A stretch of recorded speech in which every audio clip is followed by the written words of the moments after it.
Ada Ya timbal udah. balik lah, yang Ya. satu ibaratnya jual jasa lah. Jual jasa. Ditukar sama makanan, sama cemilan. Betul. Karena kita punya yang namanya susuk. Oh iya. Teknologinya sama. Kalau kita ngelihat klinik kecantikan banyak ya sekarang ini. Industrinya juga lagi booming, lagi naik. Uniqueness-nya dari Skin Evo ini apa? Jadi kita punya moto di klinik itu gimana caranya kita dapat experience estetik yang menyenangkan. Yang kita datang nggak ada pain-nya. Tapi kepikir nggak kalau tadi dibilang bahwa di Jember dengan masih tanah ya lantainya, terus kemudian dengan dinding bilik, terpikir nggak bahwa kalau masuk ke dokteran itu mahal sebetulnya? Saya mikir sih, masa sih Tuhan nggak bukain jalan? Waktu itu mama saya kerja keras. Maksudnya kan kita udah tahu, mah pingin nih masuk gitu. Jadi semua dijual.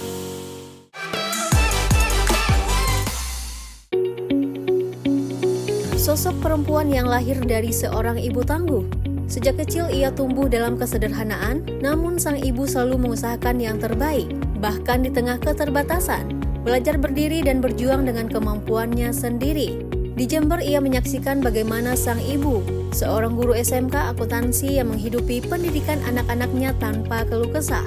Bukan hanya mengajar, sang ibu juga berjualan seragam sekolah, menjual oli, hingga bekerja di pabrik penggilingan. Di tengah perjalanan itu, ia terinspirasi oleh sepupunya yang menempuh kuliah kedokteran, membuatnya berani bermimpi lebih besar. Dari keteguhan seorang ibu, lahirlah kekuatan yang membentuknya hingga menjadi sosok yang berdiri hari ini. Assalamualaikum warahmatullahi wabarakatuh. Teman-teman BBOH, kali ini kita kehadiran dari sosok perempuan inspiratif ya, nominator perempuan inspiratif yang nanti akan mendapatkan penghargaan di bulan Desember ya versi TV One. Nah, perempuan yang hadir di studio kali ini adalah perempuan yang tidak tanggung-tanggung berprestasi ya. Lahir di Jember, kemudian dibesarkan oleh mamahnya yang juga perempuan inspiratif. Banyak sekali lika-liku yang dijalani oleh beliau. Siapa dia? Kali ini kita kedatangan Dr. Evelyn ya, selaku owner dari Skin Evo. Selamat datang dokter di studio kami. Dok, kita mau ngobrol sedikit ya, karena Dr. Evelyn ini selaku perempuan inspiratif buat kami semua ya, di mana menginspirasi para kaum perempuan termasuk saya yang punya banyak prestasi. Kita kepengen tahu dulu ke perjalanan hidup dan karirnya dari dokter yang kalau nggak salah lahirnya di Jember. Ya, terus kenapa kok bisa sampai ke tahap ini dan memilih fakultas kedokteran gitu loh? Oke. Kalau fakultas kedokteran, saya terinspirasi sebenarnya dari kakak sepupu saya. Oke. Jadi kakak sepupu saya berarti mama punya kakak, punya anak gitu ya. Jadi dia awalnya pertama kali masuk ke kedokteran. Oh, dia juga masuk ke kedokteran. Dia dokter juga. Nah, waktu kita beda 4 tahunan. Jadi kalau waktu kita di SMP, SMA gitu ya, dia udah kuliah dong berarti. Dia udah kuliah. Kalau SMP kelas 3 dia udah kuliah dia berarti udah kuliah, ya. Benar. Nah dia sering kan pulang karena rumah kita deket, kayak dari Jember tuh ada namanya Ambulu, jadi kayak Jakarta ada Bogor. Oke. Dia itu sering banget kan, memang rumahnya di desa, kanan kiri itu kadang masih inilah, nggak ada yang punya tembok gitu ya, masih pakai bilik ya. Pakai bambu ya. Bambu bilik. Terus habis itu masih tanah gitu bawahnya. Dia sering tuh bawa pulang gitu ya, dia beli obat gitu. Dia cekin satu-satu. Jadi kadang-kadang saya pernah kalau pas berkunjung itu kan nenek saya juga ikut sama mamanya, soalnya jadi kadang kita kalau berkunjung, nah dia mau ikut nggak? Ikut keliling. Ya, kita keliling gitu. Jadi dari situ kita ngelihat, wah hebat, enak juga ya. Maksudnya dokter nih kita tahu karena kita keterbatasan di finansial, kita tahu enak nih bisa nolong orang jasa. Jadi pakai skill yang kita punya. Iya. Itu nggak harus pakai, ya memang butuh lah uang gitu ya buat beli obat-obatnya. Kadang-kadang kita kasih seadanya gitu. Cuma enak nih pakai bisa bantu orang, dari tapi skillnya yang ada itu untuk membantu orang lain. Betul. Gitu. Nah, jadi dari situ akhirnya, ya nih bingung kan mau masuk apa lagi. Waktu itu pas SMA masih nggak tahu lah nanti mau jadi apa. Nah akhirnya ya udahlah, kayaknya ini menarik nih. Jadi saya terinspirasi dari koko saya itu, akhirnya saya masuk ke kedokteran gitu. Tapi kepikir nggak kalau tadi dibilang bahwa di Jember dengan masih tanah ya lantainya, terus kemudian dengan dinding bilik, terpikir nggak bahwa kalau masuk kedokteran itu mahal sebetulnya ya kan? Kepikiran. Dan range waktu buat belajarnya kan juga cukup panjang ya, gitu. Benar-benar. Jadi waktu itu kita ngejar memang karena memang kepingin ke negeri karena kan lebih murah. Ya, kalau betul. UMPTN waktu zaman itu ya lebih murah, jadi kita ngejar ke sana. Waktu itu kakak koko saya ini juga sama. Dia nggak keterima memang di UMPTN, tapi dia keterima di waktu itu UPH buat lulusan pertamanya dia. Jadi baru buka banget.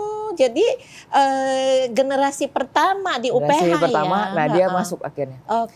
Jadi ya terinspirasi dari dia, saya mikir sih masa sih Tuhan nggak bukain jalan ya. Jadi waktu itu mama saya kerja keras, maksudnya kan kita udah tahu, mah pingin nih masuk gitu. Jadi semua dijual. Dulu sampai si mama pernah jualan oli ke pabrik-pabrik, padahal kan cewek istilahnya. Tapi dia semua dijual lah. Dulu di Jember terkenal sama tembakaunya. Itu kita butuh namanya waring. Jadi kayak dibuat kayak semi rumah kaca, kayak ada kayak kasanya gitu. Jadi jualan, semua dijual lah sama mama saya waktu itu. Saya waktu itu belajar juga untuk masuk UMPTN, tapi nggak keterima juga. Dan thanks God, mama saya itu bisa waktu itu nggak semahal sekarang memang ya.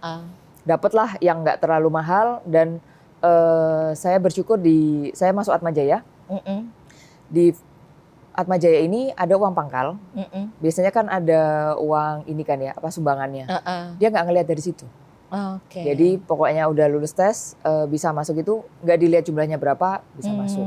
Ya dikasih Untungnya kemudahan itu. lah ya, berarti. Tapi perjuangan mama luar biasa ya untuk menyekolahkan anaknya, dan dari Jember harus ke Jakarta, itu kan semua butuh biaya kan. Betul. Yang cukup boleh dibilang cukup berat lah buat mama sebagai single parents ya. Ya, dan waktu itu karena kena waktu 98 ya, itu sempat goyang. Jadi sempat mama akhirnya waktu itu kerja di satu kantor perusahaan, akhirnya dia harus keluar. Soalnya kalau enggak kita semua harus pindah ke Surabaya. Jadi akhirnya mama mutusin nggak pindah tapi Jember, jadi sempat ini juga. Sempat nggak kerja juga. Nah, apalagi masa mama nggak kerja. Nah, untuk bisa survive-nya gimana nih perjuangannya Dr. Evelyn melewati fase itu? Terutama anak dari single parent, mama nggak kerja gitu, ya kan? Mungkin kalau boleh dibilang ya, mungkin saya bersyukur saya dari single parent sih. Soalnya kalau enggak, mungkin kita nggak hargain yang namanya perjuangan ya. Jadi kan gitu ya. Ya lebih kita bilang lebih ngehargain duit lah ya. Tahu ya gini kita harus hemat, kita harus sayang-sayang nih jerih payahnya. Maksudnya susah nih dapetinnya gitu. Jadi seenggaknya belajar yang benar lah. Jangan sampai nggak lulus karena kita tahu uang semesteran juga mahal. Waktu itu saya ingat saya dikasih satu nominal lah waktu itu ya. Buat ngekos itu kayaknya udah setengahnya habis buat biaya kos-kosan.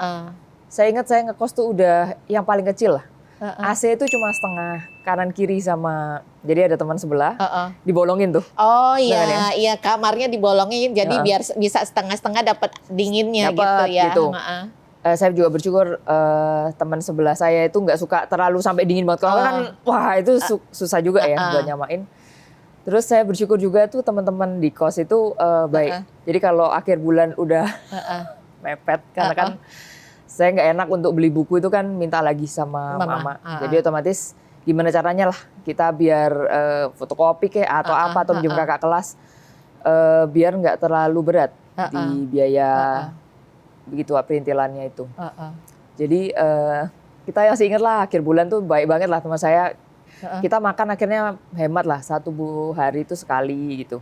Soalnya kalau enggak kan nggak cukup tuh. Malam tuh kadang kalau lapar ya kita ke satu roomnya teman saya ini yang dia cemilannya banyak. Jadi bantu di situ. Cuma waktu itu malu lah ya lama-lama. Maksudnya malu juga. Ya ampun Tuhan, ini kayak nggak tahu diri nih temen kos satu ini minta terus gitu. Jadi saya mikir gimana ya caranya buat bring something on the table. Jadi gimana apa ya caranya ya? Akhirnya yang saya bisa ya cuma belajar aja. Karena apa? Karena kalau temen itu nanya, saya bisa jelasin. Kalau enggak, malu lah Kak. Gitu. Kalau makan di sana ngobrol, ini bisa nggak sih ini? Ada timbal balik lah. Yang satu ibaratnya jual jasa lah. Ditukar sama makanan, sama cemilan. Betul, gitu. Kadang itu kalau pagi ya kan, saya biasa bangun pagi. Mereka kadang-kadang enggak. Jadi kalau jam 5 saya bangun, saya bisa tanya mereka, mau nitip nggak apa? Soalnya saya kadang belanja sendiri ke pasar, karena kan kita buat hemat kita masak sendiri gitu. Nah mereka biasanya nggak bangun, mereka biasanya nitip nih, nitip nasi uduk dong apa? Jadi kadang-kadang timbal baliknya ke kayak yang saya bisa. Yang memberikan servis jadinya gitu. Nah itu kan perjuangan ya. Nah berarti kan kalau dilihat kayak gini, Mama itu menjadi inspirasi buat Dr. Evelyn nih. Iya kan, karena mamanya tough, mamanya benar-benar berjuang. Jadi anaknya juga harus berjuang nih supaya meringankan beban mama. Ibaratnya kan udah tahu ya, mama itu perjuangannya segitunya demi anak. Jadi anak juga benar-benar harus belajar bener gitu supaya tidak mengecewakan mama begitu. Gampang lah, kita ngelihat contohnya tiap hari. Jadi untuk kita waktu itu sih saya nggak merasa berat sih. Gitu. Ya jadi, udah bisa jalanin. Begitu. Tapi kan setelah kita refleksi sekarang ini kan, kok gue bisa ya melewati masa-masa itu ya gitu. Ada nggak rasa seperti itu? Ada lah, ada bangganya, ada kayak happy-nya lah ya Bu ya. Kalau nggak ada cerita itu kan nggak ada yang bisa, nggak ada ceritanya Bu. Maksudnya kita nggak ada story to tell juga. Betul. Akhirnya jadi juga menghargai apa yang setiap achievement itu, berarti kan kalau direfleksi lagi ke masa lalu, ini kan bahwa ini saya harus jaga, ini anugerah nih yang sekarang diperoleh kan. Berarti anugerah dari Tuhan kan. Gitu kan, berarti kan harus dijaga benar-benar kan. Gitu. Luar biasa ya. Nah, mungkin setelah ke Jakarta ini, kemudian setelah menjadi dokter, kenapa memilih kecantikan gitu? Jadi awalnya waktu ini ya preklinik, jadi waktu kita belajar, saya suka sih sama kulit, saya suka sama bedah, itu saya suka. Sebenarnya awalnya saya kepingin banget jadi bedah plastik sih Bu. Cuma jadi saya ketemulah sama pasangan hidup saya, suami saya. Nah suami saya ini memang apa ya kita bilang ya. Dia punya mamanya memang yang stay at home, jadi ibu rumah tangga. Jadi sebenarnya dia mengharapkan saya bisa seperti itu. Cuma kan kita kurangnya biasa kerja ya Bu ya. Apalagi dari mama single parent yang seperti itu kan pasti susah banget kayaknya. Tipikal pejuang soalnya. Iya buat kita kan? Untuk ya buat seperti itulah. Jadi makanya kita mikir wah ini susah nih gitu. Jadi kita nego, sempat waktu itu tongkar lah, ini nggak bisa adjustment ya. Terus lama-lama kita ngomong sih kayak, itu pacaran saya yang pertama Bu. Gitu, karena saya nganut prinsip kalau mau pacaran sekali seumur hidup aja. Soalnya menurut saya pacaran terlalu lama terlalu banyak drama. Justru saya mau bilang, pacaran sekali kemudian jadi. Itu yang luar biasa gitu. Enak kan. gitu, jadi susah-susahnya yang nanti kita lihat nih, ini bakalan jadi trouble nih ke depan. Mending kita bicarain waktu pacaran. Kalau memang udah cocok baru nanti ya kita jalan. Baru kita komitmen dengan pernikahan. Tapi kalau enggak mending ya udah nggak usah pacaran aja, ngapain kan gitu. Jadi dari awal udah tegas banget ya. Udah. Dengan pengalaman yang lalu harusnya lebih hati-hati lah di situnya gitu. Ya mungkin juga karena dari background keluarga atau gimana juga mungkin ya. Jadi ada gambaran lah. Iya ada gambaran ya. Ini hebat banget. Oke teman-teman BBOH, ini baru kita ngomong baru sebentar nih ya. Baru hanya secuil dari perjalanan hidupnya Dr. Evelyn. Nah sebentar lagi kita akan kembali setelah kita lihat apa saja kehidupan dari Dr. Evelyn sehari-harinya di klinik ya, dan serta jasa apa saja yang ditawarkan di klinik Skin Evo ya. Kita akan kembali lagi. Kadang itu kita baru sadar kalau ada titik di mana sebenarnya perawatan diri bukan hanya karena kita ingin sekedar lebih cantik, tetapi juga titik di mana kita ngerasa lebih baik dengan diri kita sendiri. Bukan sekedar memanjakan kulit, tapi memelah stres dan tekanan hidup lewat waktu-waktu saat kita merawat diri. Inilah turning point-nya. Ketika perawatan bukan lagi rutinitas, tapi bentuk sayang sama diri kita sendiri. Yuk kasih jeda sejenak untuk merawat diri karena kamu layak merasa nyaman, segar, dan percaya diri lagi. Oke, kembali lagi kita di segmen 2 ya. Kita masih tetap bersama Dr. Evelyn, di mana kali ini kita kepingin tahu lebih lanjut tentang profesionalismenya beliau dan dunia estetika yang beliau tekuni ya. Kalau tadi kita sudah dengar masa kecilnya beliau, di mana ya ibu menjadi sosok yang luar biasa buat beliau. Kali ini ternyata beliau itu juga kepengen membuat orang itu semakin cantik, semakin good looking. Kepengennya siapapun pasti kepengen kelihatannya penampilannya bagus ya. Bukan hanya buat diri orang lain, tapi juga kepengen buat diri sendiri. Itu pasti ada muncul kepercayaan diri ya. Itu terutama di situ. Nah, kita kepingin tahu lebih lanjut nih ya. Kalau nggak salah saya pernah dengar Dr. Evelyn bilang setiap orang tuh wajah itu kayak itu masterpiece mungkin dari Tuhan ya udah pasti ya, dan udah punya ciri khas tersendiri. Nah dokter itu kan kepinginnya bahwa kepengen membuat orang menjadi good looking, tapi tidak mau merubah dasar-dasar yang sudah ada. Begitu. Apa yang ada di benaknya Dr. Evelyn sampai berpikir saya nggak mau orang datang ke saya terus jadi berubah total gitu ya. Ciri khasnya masih tetap ada gitu. Ya, kalau soal ciri khas masing-masing orang kan pasti punya ciri khasnya masing-masing. Misal nih kita Asia, kita Mongolian, Kaukasian, itu beda semua kan tipikalnya. Jadi kalau kita ngerubah misal dari kita Mongolian terus kita jadiin Kaukasian, itu kadang nggak cocok. Kayak misalnya kan kemarin lagi ngetren yang ini, ini lagi kotak-kotak. Oh iya, kotak-kotak muka kita, padahal kalau kita lihat mata kita segala macam tuh lebih mungil daripada orang sana. Orang sana lebih belok-belok, lebih gede gitu ya. Ininya juga lebih gede, ininya lebih mancung. Lebih tegas, iya kan? Konturnya kita lebarin, otomatis jadi frame-nya gede kan aneh Bu dilihat. Ini gede, ininya kecil. Jadi cari itu proporsinya sepantasnya gitu kita bilang. Nah kalau ngomongin itu proporsi wajah, jadi ada artnya gitu Bu. Kayak kita makeup kan ada artnya. Betul. Ini blush on-nya di sini apa di sini cocok? Atau rada di sini gitu. Nah, ini di estetik sebenarnya kalau technical gitu kita sebenarnya cross ilmu Bu. Jadi kadang-kadang saya belajar makeup tuh gimana. Saya belajar orang kalau mahat patung gimana, itu teknikalnya. Jadi seni ada itu, seninya. Ada seni di situ ya. Dan gabung. Nggak mungkin kita belajar kayak kedokterannya doang, tapi artnya kita apply gimana bisa save di pasien. Kalau soal masterpiece-nya, ada satu orang pernah bilang ke saya gini, masterpiece itu adalah seorang master yang dia buat, dia dorong kemampuannya dia, dia dorong, terus habis itu dan dia dorong lebih lagi Bu. Jadi dia udah master, jadi dia udah ngeluangin waktu kurang lebih 10.000 jam gitu ya. Untuk dia ngerjain sesuatu, jadi udah nggak mikir lagi nih Bu, udah bisa langsung gitu ya. Terus habis itu dia dorong, habis itu dia dari dia orang hebat, dia buat yang lebih hebat lagi. Dia dorong dirinya untuk buat yang memberikan lebih, yang lebih terus baik lagi dan lebih bagus lagi begitu. Misal kita kayak pengamen lah Bu, dia otomatis ngamen udah lebih dong dari 10.000 jam, anggap aja nih dia udah 20 tahun ngamen. Tapi kenapa karyanya dia nggak bisa jadi masterpiece?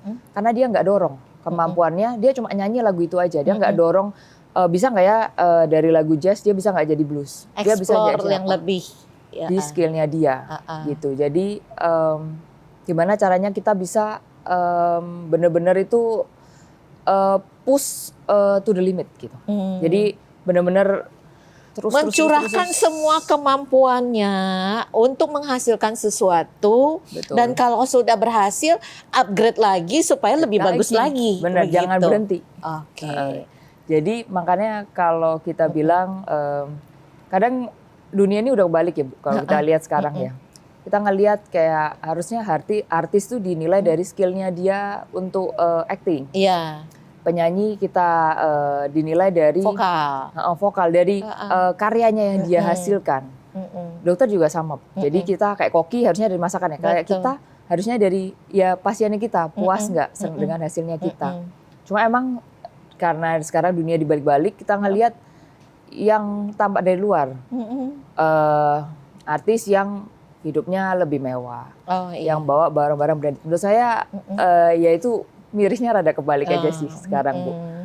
Harusnya kan kalau kita bilang ya skillnya ditonjolkan dulu, iya kan. Dan orang itu harus bisa hidup simple aja, Bu, sederhana aja.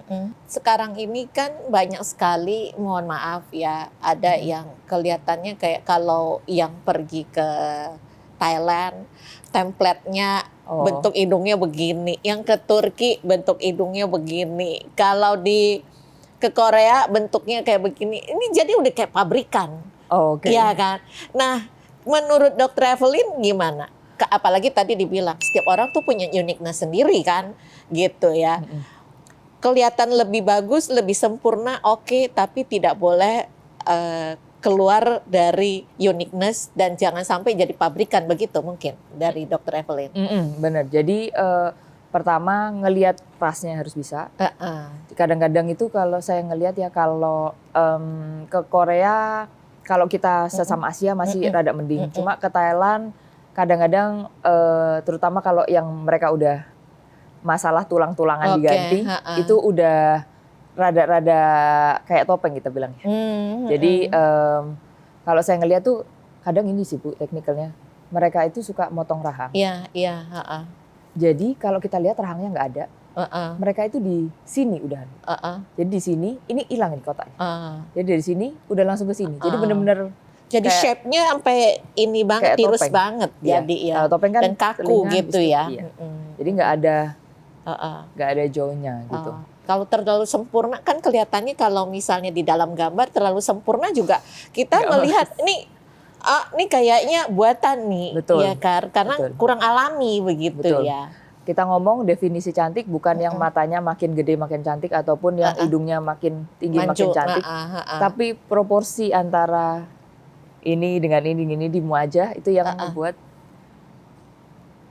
pas enak dilihat gitu, Bu.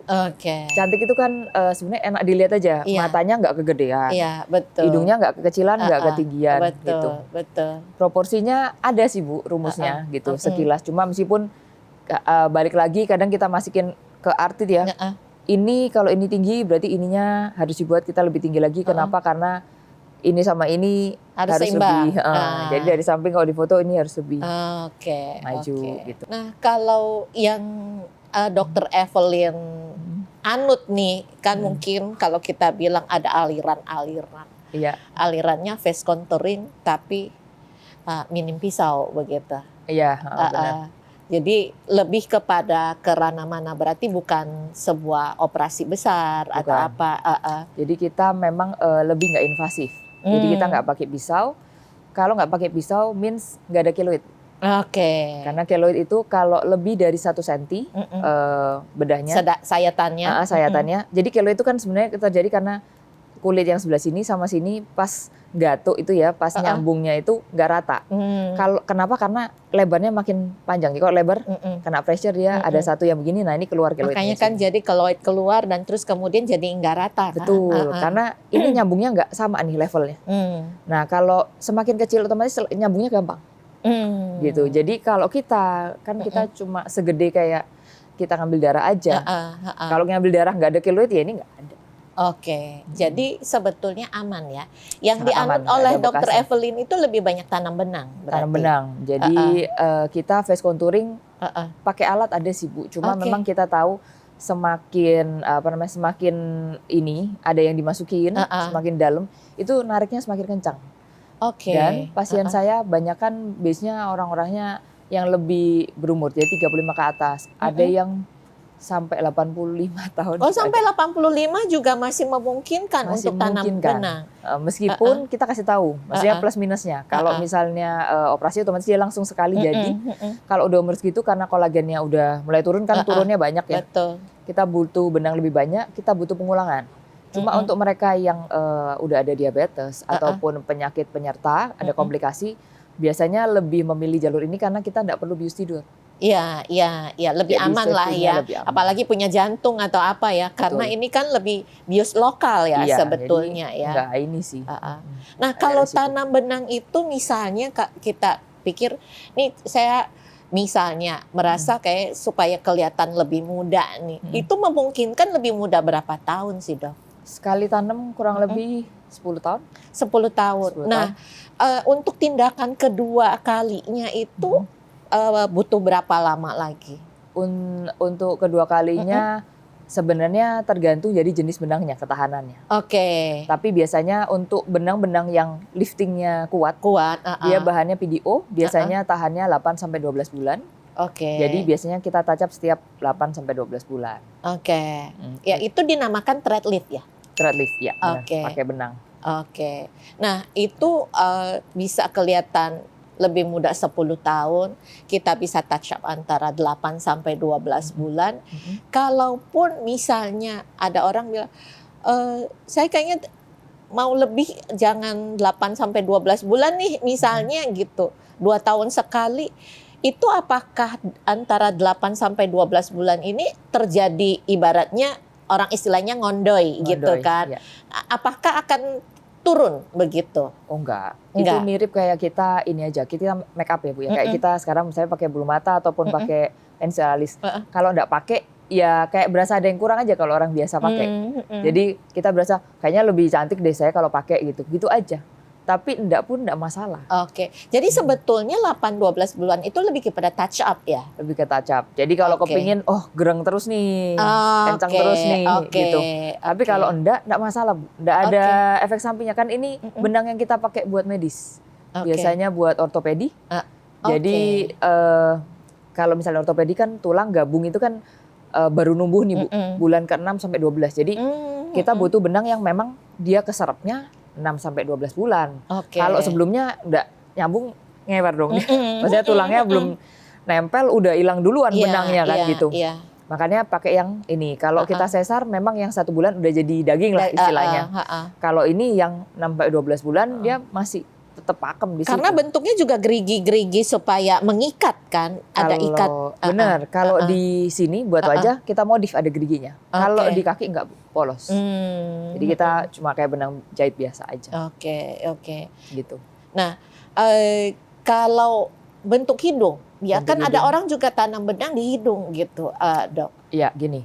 Hidung itu khusus yang rada beda. Kenapa? Karena di hidung itu prinsipnya beda sama untuk di sini. Yang untuk facelift-nya. Kalau di sini lifting, karena kan lifting. Sagging. Kita pingin dia tarik ke atas. Kalau hidung beda, kita pinginnya nambah volume. Iya, betul. Jadi kita pinginnya tinggi, bukan naik sampai naik gitu, bukan. Tapi diisi. Jadi kayak kita susun Bu sebenarnya Bu. Jadi benangnya satu-satu disusun. Iya, susun aja. Kanan kiri tengah udah. Pingin setinggi apa nih kita susun, segampang itu sebenarnya. Tapi juga ada batas maksimal kan, nggak, ibaratnya kulit kan elastisitasnya nggak bisa terlalu dipaksakan. Betul. Kan? Jadi kita tarik biasanya. Ini space-nya kurang lebih berapa nih? Bisa isi 10-20. Kalau bisa. Nah biasanya kalau benang itu, kalau untuk orang tanam benang di hidung, rata-rata tuh butuh berapa banyak benang, dok? Kalau di hidung Mongolian kan agak minim ya Bu. Jadi di sini itu kalau bule itu istilahnya cuma negesin aja kayak buat shading gitu. Kalau di kita kan harus susun. Saya pernah dulu paling banyak 70-80 benang juga pernah. 70-80 benang. Pernah. Wah kerjanya cukup makan waktu juga kalau 70-80 benang. Enggak juga. 30 menit juga. 30 menit. Karena udah ahli. Cepet lah Bu. Kadang kan kayak kita bilang kayak ngerangkai bunga sih sebenarnya. Ada yang panjang, benangnya ada yang pendek. Jadi kan kita buat artnya Bu. Ini seninya keluar nih. Kalau dia ada patah kan? Gitu kan, kita pakai pendek. Habis itu kita susurin lagi ke atas. Ininya mau juga nggak? Mau buat tipnya nggak kanan kiri atas? Jadi biar. Jadi di daerah tip pasti lebih banyak karena kan kita pinginnya kayak natural gitu. Nah itu untuk touch up-nya apakah 8-10 bulan, 12 bulan seperti yang dokter katakan? Kalau hidung enggak. Hidung lebih lama karena pembuluh darah di hidung kebanyakan di samping. Ada satu yang crossing di sini tapi kebanyakan di samping. Jadi biasanya hilangnya shadingnya aja. shadingnya dulu. Tapi yang udah di tengah nih, biasanya tingginya masih ada. Jadi dia lama nih, 1,5, 2 tahun, baru lama. Ada yang sampai 3 tahun ada. Gitu. Jadi apa namanya? Masih tahan banget lah. Mungkin kita cuma touch up kanan kirinya aja. Kalau di wajah beda, karena pembuluh darah di sini tuh banyak sekali. Di sini ada, ke sini ada, jadi udah banyak. Akhirnya cepat keserap benangnya. Kalau di sini enggak. Kalau di Indonesia itu sekarang kan sudah umum sekali ya dok ya, untuk lakukan tanam benang ya gitu. Nah kalau dibandingkan dengan negara lain, apakah Indonesia ini termasuk yang maksudnya yang sangat populer gitu. Jadi sebenarnya Bu ya, kadang itu sangat disayangkan sih. Kalau boleh bilang itu awalnya harusnya yang nemu benang itu Indonesia. Kenapa? Karena kita punya yang namanya susuk. Oh iya. Teknologinya sama. Cuma sana pendek-pendek ya kan, pakai emas. Kita lebih pakai medis aja kan, sebenarnya cuma tinggal diganti aja ke medis. Iya, gitu. Betul. Jadi yang ini bisa keserap, yang itu belum bisa karena logam. Karena dulu pakainya ada emas, ada yang bilang apa berlian atau apa gitu. Iya, banyak lah ditaruh mana. Kalau saya pikir-pikir, oh mirip ini. Dulu emas juga kan nggak korosif, dimasukin ke badan nggak apa-apa, nanti bisa ngerangsang kolagen. Jadi sebenarnya mirip nih prinsipnya. Benang kita tanam juga akhirnya dia ngerangsang kolagen. Benar, saya baru kepikir ya sebetulnya. Ya, mirip. Harusnya kita duluan, cuma ya itu kita keduluan sama yang lain. Teknologinya mereka di sana lebih cepat lah, gitu. Jadi udah dari lama dan benang kan buat operasi udah lama banget sebenarnya Bu. Cuma kita modif sama kayak filler dulu awalnya buat pelumas lutut. Jadi disuntik buat lutut sakit kan, perlu oli nih, olinya udah habis nih. Iya, saya ini pernah suntik juga. Suntik pakai itu. Jadi awalnya semuanya sebenarnya dari medis, habis itu dibawa nih ke estetik. Ya bisa nih kan aman, cuma ditaruh di bawah kulit aja kok, di bawah dalam lutut apa-apa gitu. Jadi sama, di dalam tulang apa-apa, buat katup jantung bocor bayi tidak apa-apa. Cuma di bawah kulit aja kok. Ada resiko apa gitu. Jadi makanya dibawalah ke estetik. Nah kalau di tempat kliniknya dokter itu layanan paling banyak pasiennya itu tanam benang. Face contouring sih Bu. Face contouring. Jadi kita ada yang namanya edging. Jadi kita juga di face contouring kita juga di edging. Waktu edging itu kita baru tahu kalau ternyata kalau di wajah kita kan ada kulitnya, ada lemaknya, di bawahnya lemak ada ototnya, di bawah otot ada tulangnya. Kalau ternyata 4 ini kena semua Bu, kena edging. Kita baru tahu kalau ternyata osteoporosis tidak cuma di badan aja. Bisa juga di muka? Di wajah juga kena Bu. Jadi kayak misalnya nih, ini nih gampang kalau ngeliatin orang tua kita ya. Ini kenapa ya kok dulu dagunya lancip nih, sekarang kok habis, tumpul. Jadi ternyata tulangnya osteoporosis. Menyusut? Menyusut. Sama kayak di daerah sini. Jadi hidung kita nih lucu Bu, atas Tuhan kasih tulang beneran, bawah kita dikasih tulang rawan. Tulang rawannya ini yang di sini-sininya juga, itu makin habis, jadi makin kosong, ini makin dalam. Wah ini saya dapetin ilmu baru nih. Emang kita ngelihat kayaknya kalau gitu, kita ngelihat nih orang udah tua, kita tahu gitu ya. Kok kayaknya ada susut, cuman kita nggak berpikir bahwa itu sebetulnya nggak ada bedanya dengan osteoporosis gitu ya. Tulangnya juga kena semua. Mata juga, kenapa kayaknya mata kita makin kecil karena lubangnya itu makin besar. Jadi otomatis mata kita kedorong ke dalam, makin kecil mata kita. Gitu. Jadi dari teori aging itu kayak lemaknya usia berapa, kita tahu nih ada lemak yang nggak hilang sampai kita umur 70-80 yang di sini nih Bu. Yang di sini hilang. Jadi wajah kita gelombang. Kan apalagi yang di bawah mata itu ya kan, abisnya jadi ngegumpal. Betul. Gitu. Jadi kita tahu dari situ nanti kalau masukin filler, kayak terutama daerah sini-sini, jangan dikasih filler. Nanti nggak hilang-hilang itu. Maksudnya itu nanti hilangnya baru nanti umur 70-80, hindarin kalau bisa. Taruh di area lain. Gitu. Jadi dari situ kita. Oh itu jadi skillnya bener-bener ya, ya itu artnya tadi ya. Jadi nggak bisa orang bilang bahwa ini supaya kelihatannya mukanya lebih berisi, nggak bisa semua. Jangan. Kita pikirin nanti dia ke depannya Bu. Kalau nanti ke depannya kan ini makin habis nih. Ini fillernya kita kasih. Iya sekarang dia cantik nanti. Gitu. Jadi kita pikirkan.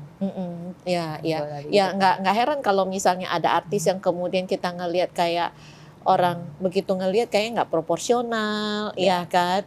Terus makin tua kok makin jadi mukanya makin aneh gitu ya, karena nggak dipikirkan dari awal dipikirkan. Ya. Wah, ini saya jadi belajar banyak nih. Nanti ngobrol seru ya. Iya, jadi kayaknya kita perlu ada sesi berikutnya tentang edukasi kecantikan nih, Dok. Boleh. Nah, ini kan saya juga ngelihat nih, Dok, uniqueness-nya dari Skin Evo ini apa ya? Karena kan kalau kita ngelihat klinik kecantikan banyak ya sekarang ini, dan industrinya juga lagi booming, lagi naik. Uniqueness-nya dari Skin Evo ini apa?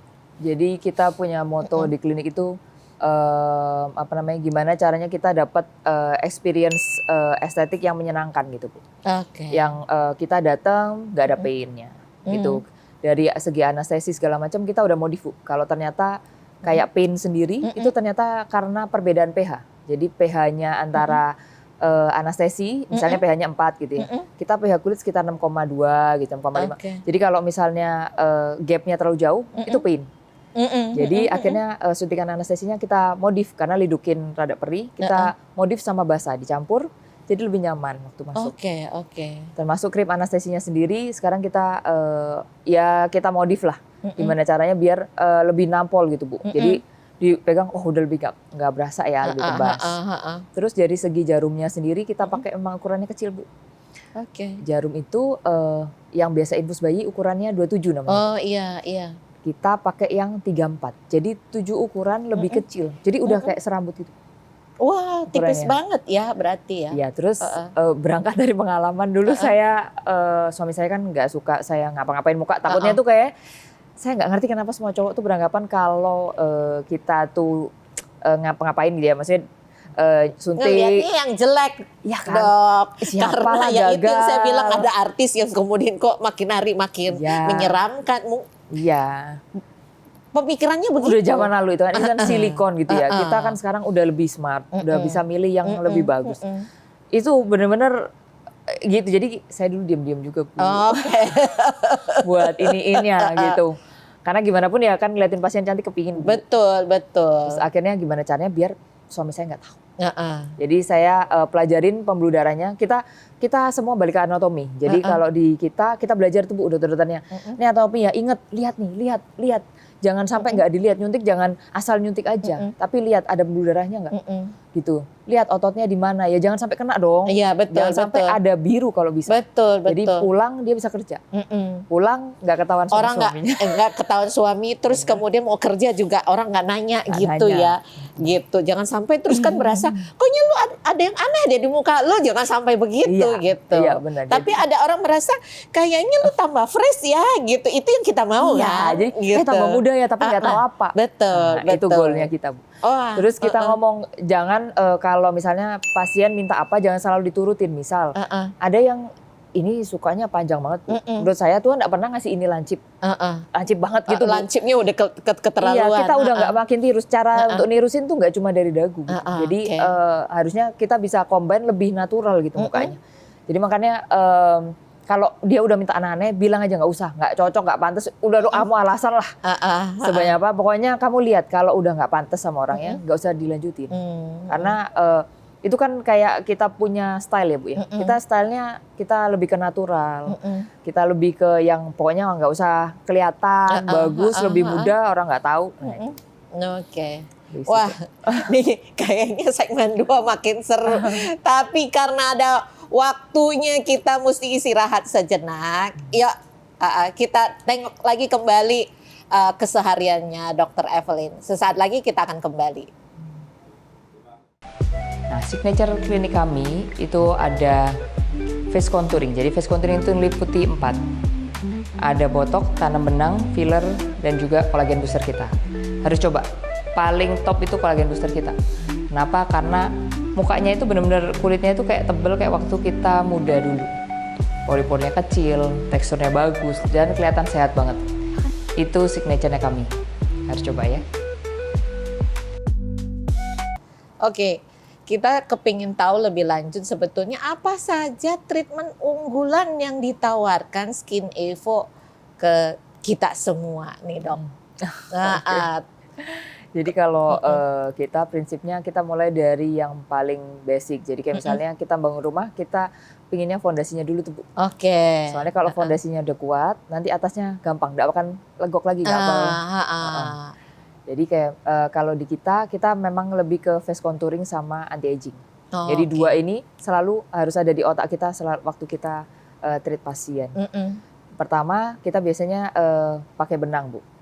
Jadi sebelum filler, jadi istilahnya kita sebelum ngisi gitu ya, sebelum kita bangun batu batanya, kita bangun dulu fondasinya. Fondasinya ya besinya tadi tuh Bu. Besinya kita pakai benang. Kenapa kita mau dapat liftingnya dulu, nanti baru kita tahu nih, ada masih kosong nih di mana nanti.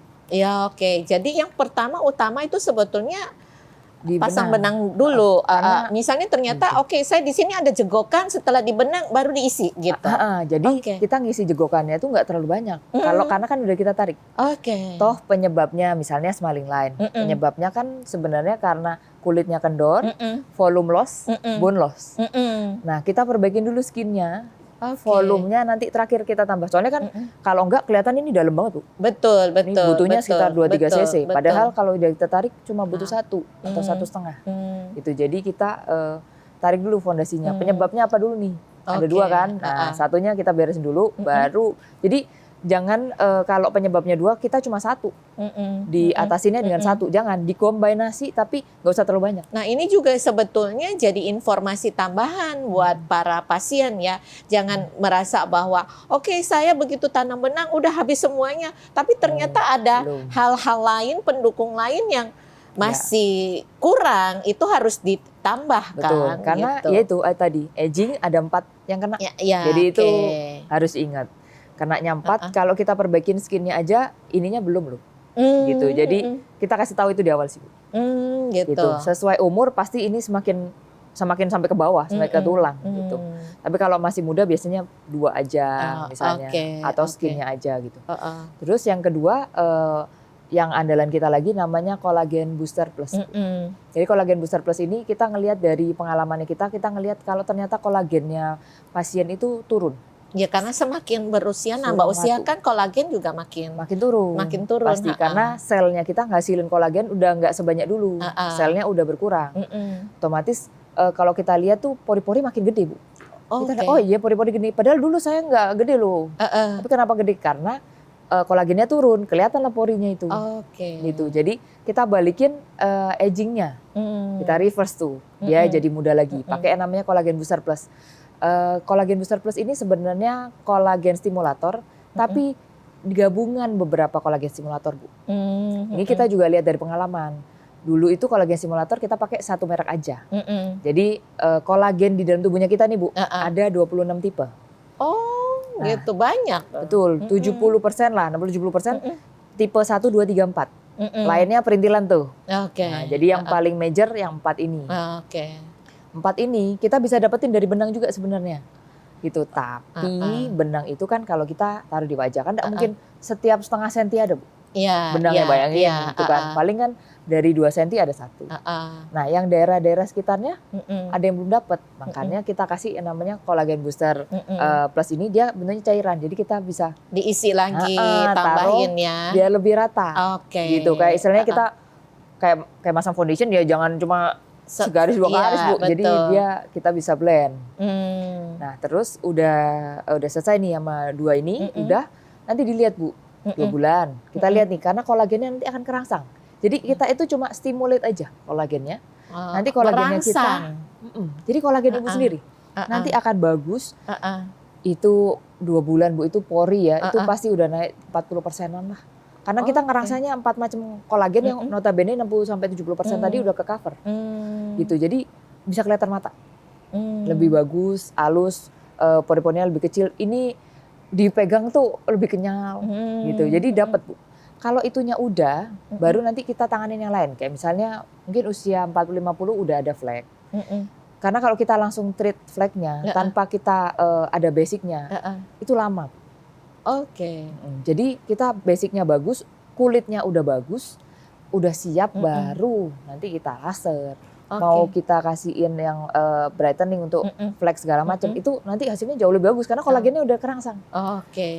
pasti lebih lagi. Jadi ada stage-stage yang harus kita jalani ya. Jadi bukan berarti sekali tindakan kemudian berharap bahwa totally different. Enggak bisa ya. Enggak bisa. Jadi pelan-pelan tapi 2 bulan kelihatan Bu. Oke, ya. Tenang aja. Nah, kalau antara kolagen stimulator sama filler itu bedanya apa, Dok? Beda. Jadi gini, kolagen stimulator itu memang klaimnya kan bisa untuk pori apa segala macam. Tapi kita lihat nih, untuk pori apa segala macam, untuk dia tuh ngisi, ada yang kosong bisa diisi.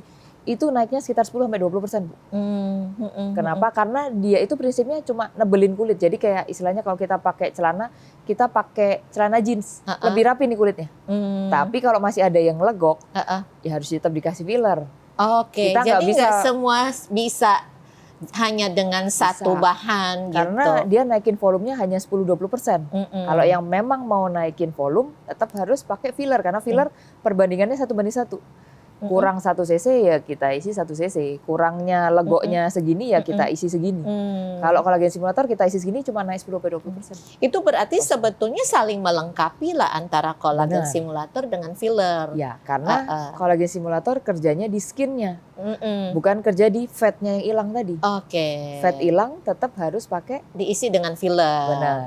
Oke. Jadi misalnya kita ke bedah plastik ya, facelift. Nggak cukup facelift aja, harus ada yang namanya fat transfer. Betul. Karena kalau facelift aja itu kayak umpamanya ini kain ya Bu. Ya ini udah ditarik begitu. Ya cuma dipresin aja nih. Bentuknya gini. Kalau ini legok ya legok. Kalau makanya kita harus tambahin biar. Ya Pak ada fat graft jadinya dimasukkan fat ke dalam. Sama. Gitu. Oke. Ya. Nah kalau sekarang target positioningnya di Skin Evo apa kalau boleh tahu? Kalau kita target positioningnya memang lebih ke menengah ke atas Ibu. Oh menengah ke atas. Kenapa? Karena sejujurnya kalau dari saya enggak punya waktunya Bu. Suami saya nggak ngasih saya kerja awalnya. Tapi ya nggak mungkin kita nggak kerja. Akhirnya kita nego gimana caranya saya masih bisa ngurus anak tapi enggak. Makanya sebelum matahari terbenam saya udah sampai rumah. Oh gitu. Jadi juga nggak bisa pasien terlalu banyak juga nggak bisa nih kalau begitu nggak ya. Bisa, Bu. Jadi ya pasien saya tetap nggak mau diburu-buru Bu. Oke. Di klinik itu tetap saya jedain satu pasien 2 jam. Karena gimana pun buat masterpiece nggak akan bisa cepet. Saya juga nggak mau ngelihat muka orang tuh ya udahlah semua sama tekniknya nggak mungkin. Betul. Karena kanan kirinya dia udah nggak balance kan. Jadi kita harus pikir nih ini nariknya lebih ke atas atau lebih ke bawah. Di sini nggak vektornya atau di mana. Gitu. Jadi wah ini mah kalau istilah di restoran fine dining. Jadi benar-benar satu-satu dilihat ya, yaitu masterpiece tadi itu. Semua orang mukanya enggak sama. Betul. Nah, Dok, kalau ngelihat dengan kayak begini, industri kecantikan ini ke depannya menurut dokter ini pasti akan semakin ini lagi berkembang maju gitu. Betul, pasti. Ini ya setiap kali kan kita nggak bisa sekarang Bu kayak nge-renew ilmu udah 5 tahun sekali. Biasanya kan teknologi nggak berkembang, ilmu nggak secepat itu. Kalau ini cepat sekali. Kadang-kadang itu sampai kita harus sometimes ya kita ngelihat kasus tuh ya kita sampai mikirin sendiri gimana nih ya Tuhan ya caranya biar orang ini bisa bagus tapi dia anatominya ada yang salah. Kita harus pikirin. Jadi kita modif-modif sendiri. Kadang-kadang kita butuh teman mikir Bu. Jadi kita pergilah ke seminar. Ya mau nggak mau nambah ilmu lagi, keluar lagi seminar gitu kadang-kadang mungkin kadang-kadang kan jawabannya nggak di seminar itu tapi bantu kita mikir. Ini aku punya pasien ini gimana gitu. Ya harus upgrade ilmu terus lah jadi. Udah kayak mobil, udah kayak iPhone Bu.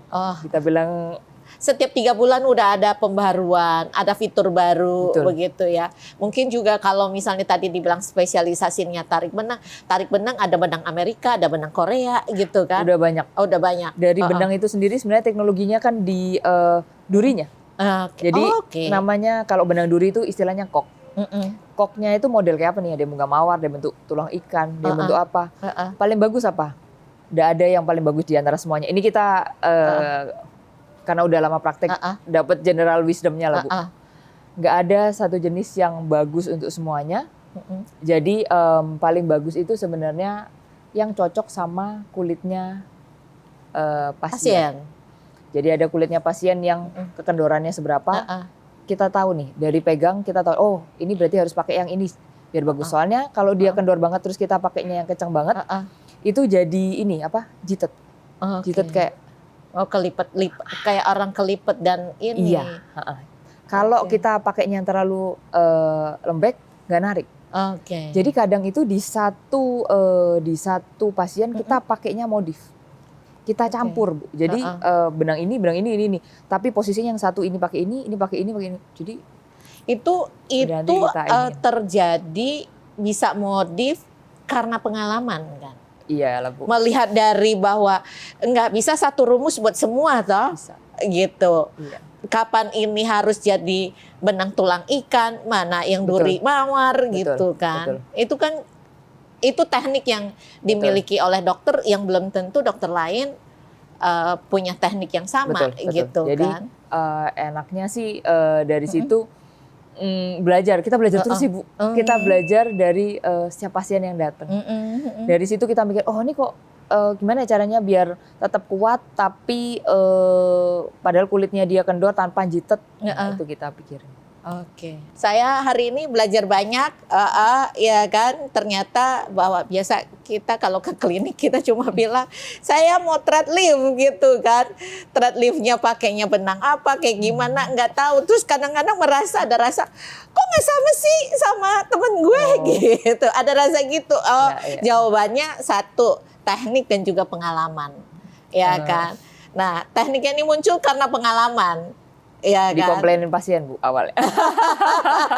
Jadi mau nggak mau belajar lagi kan. Jadi ngelihat nih harus ada berpikir nih harus dengan rumus apa lagi nih supaya ini yang cocok dengan profil wajah seperti ini. Betul, terutama gitu. Kayak orang Indo banyak yang terutama orang Sumatera sama Kalimantan ya pipinya tinggi-tinggi. Oh ya, lebih tegas ini. Kalau kita pakai teknik lama di sini, ini tambah ngumpul di sini. Jadi otomatis kita harus gimana caranya di sini habis itu kita tarik ke belakang. Jadi dikunci namanya. Ini udah ngumpul, bisa ngumpulnya dibalik. Jadi adalah teknikalnya. Nanti kawan-kawan kita. Wah seru banget ya. Mohon maaf nih teman-teman BBOH karena waktu yang membatasi kita. Jadi mau nggak mau harus kita akhiri dulu. Tapi sebelumnya kita mengucapkan terima kasih pada Dr. Evelyn ya yang sudah berkenan hadir di studio dan juga sharing ilmu. Jadi kita nambah ilmu banyak sekali hari ini. Tentu saja kita harapannya tidak saja berhenti di episode ini. Episode yang akan datang kita bisa bahas yang lain-lain yang lebih detail ya. Tadi permasalahan kapan kita harus memakai kolagen simulator, kapan kita harus pakai filler, dan apalagi ada yang selalu khawatir dengan filler. Mungkin kita akan belajar lebih banyak lagi. Ya, thank you ya dok. Makasih banyak. Makasih banyak. Thank you juga teman-teman BBOH. Salam.